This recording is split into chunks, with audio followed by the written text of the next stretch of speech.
I already feel like we've talked about it ad nauseum, and I'm done with it. I'm like, all right, just get some clarity to this, please. AJ Brown, the Eagles will entertain AJ Brown trades at the combine is the other thing that Fowler talked about when it comes to the Eagles.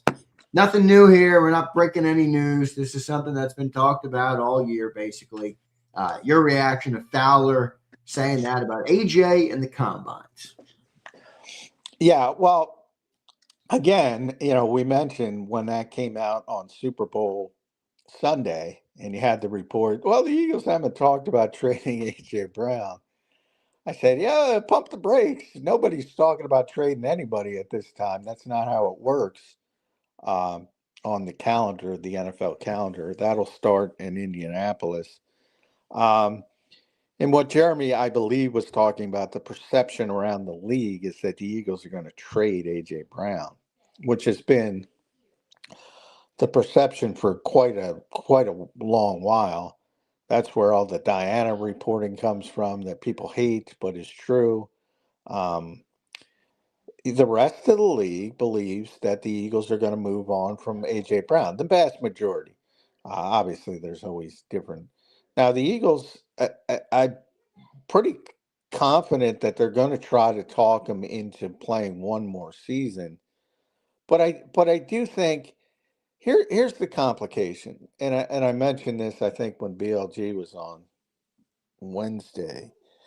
Um, if there were no salary cap issues, and there wasn't such a problem from that perspective, I think the Eagles would move on from AJ Brown because they don't want to deal with what they've been dealing with for the past 2 seasons. And really, you can go back to 2023 at the end of that season. Um, I think they're tired of it. They're tired of it. Um, but the salary cap stuff is real.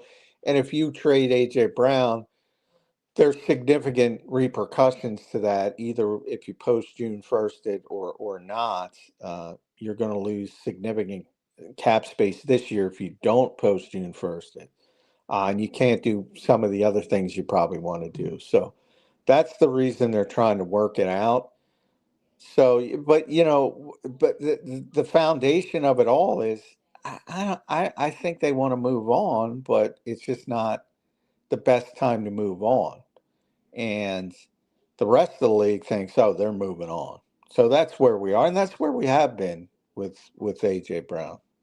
John, people refer to Howie as a cat magician, which I think largely he is, but how hard is it to move this contract? I mean, if you look at the list of contracts on the Eagles, John, I mean, there's 52, players on the active roster, 53 on the active roster, and there's I don't know, 90 maybe in the organization as a whole at any given time. AJ Brown's probably the second or third hardest contract to move. How manageable is that from Howie's perspective if it did reach the boiling point and they did decide to move AJ Brown? Well, I mean that's they can move them if they want to move them, and that's the positive of Jeffrey Lurie. He's shown the ability to take on dead money, and he's not going to blink. A lot of owners would blink, so that's a positive that he knows he can work with that kind of rope. Um, and you know, but it's not good from a cap standpoint. It doesn't help from a cap standpoint. And this is the rare when you sign guys early, and um, you make that. Normally Howie gets a lot of credit for identifying players early, getting a little bit of a break on the contract. But if it doesn't go the way you perceive it to be, and in this case, it's not from a performance standpoint, it's more of just a player being unhappy standpoint. But still, it doesn't work. And if you have to get out of it early, well, you're taking a big hit, and all of a sudden doing things early doesn't look good. So it's always a gamble. And if they have to move on, if they have to trade them this year, it will impact them in a negative fashion from a cap standpoint. There's no getting around it. It's better if you designate it post June 1st, much better. But there's no getting around the significant dead money, $43 million. That's a big matzo ball, as Jerry Seinfeld would say. And A big matzo ball, and you're not going to be a better football team. I mean, and that's why that is the reason. Like, if this was the end of his contract and you didn't have these massive cap ramifications, I would say 99% he's out of here. And the only reason I'm at 50-50 and I toggle back and forth is because of the massive cap realities. And the Eagles have more things to fix. So they need as much cap space as they can get because they have to fix some things as well. Interesting. And plus, you got to replace A.J. Brown. Yes, I mean, there's like basically nothing about this potential move that's good for the Eagles, but you're gonna have to make do. If the player makes it untenable, I guess that's where it would reach ultimately. So, John, you still at 52-48 there that he'll be back or gone? Where's the scale today for Johnny Mac? I think I'm dead even, 50-50. I think Oh, wow. 50-50. It's going to 50-50. Yeah, I mean, I don't think, like I said, if you think about it, and that's why, because I started thinking about it when I was writing about it, and I'm like, if the Eagles didn't have these other issues, would they want to trade him or not? And to me, that's 100% they'd want to trade him. And that sort of is shifting my thinking a little bit. And that's why the rest of the league thinks they're going to deal him. And we're going to see if they're right. But one thing about Howie, he's not giving them away. So, I mean, that's another part of it. You have to get significant value in return. And that could be difficult as well because of the timing of if you trade him after June 1st, well, you're not getting a draft pick this year. And teams don't have the same malleability from a budgeting standpoint at that stage of the calendar. So a lot of things factor into it that make it difficult to move them. But this is, again, we were talking about Carson Wentz. Well, I wasn't expecting to talk about Carson Wentz so much today, but it's a similar situation in that, if a player, even a high profile player, wants out that badly, it's better to move them than have that unhappiness in the locker room. I think Mike Tomlin had a great quote. It was, we want volunteers, not hostages. I think every NFL team should operate with that mentality. In other words, if somebody doesn't want to be there, you don't want them there because it's going. And that, to your point, I know you brought up the Kelsey stuff. That's what Kelsey was trying to say. Yeah. It's like, if somebody's unhappy, it's like a bad energy. It brings the whole thing down. Yeah. Rising tide lifts all boats, and I guess you could say the opposite of that would be you're going to lower the boat. Yeah, so I think that's sort of the framework of what Tomlin was saying and I think that's the best phrasing of it I've heard. You don't want hostages, you want volunteers.